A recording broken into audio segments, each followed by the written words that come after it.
December je mesiac, v ktorom sa stretáva múdrosť konca a sila nového začiatku. Číslo 12 v sebe nesie ukončenie jedného cyklu, dozrievanie, prechod do niečoho nového. Poviem vám, nie je to vôbec ľahká energia. Je v nej hĺbka, vnútrorast a často aj pocit, že človek musí niečo pochopiť skôr, než sa posunie ďalej. Ak číslo 12 znížime, dostaneme číslo 3. A práve trojka prináša do decembra aj inú vrstvu komunikáciu ako tvorivosť, radosť a charizmu. V decembri sa nám stretávajú dve znamenia ako strelec a kozorožec.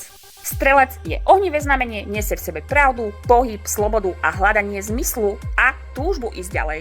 Ľudia narodení v energii strelca často nemajú radi plytkosť. Potrebujú cítiť v sebe, že ich život má širší význam.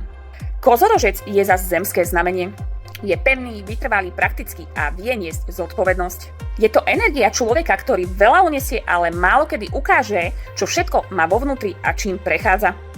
A práve preto sú ľudia narodení v decembri často zvláštna kombinácia. Na jednej strane nesú v sebe hĺbku, hľadanie pravdy a vnútorný pokoj.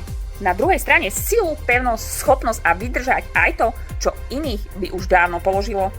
Povedzme si, v decembri sa rodia duše, ktoré v sebe nesú koniec aj začiatok, oheň aj zem, hĺbku a silu.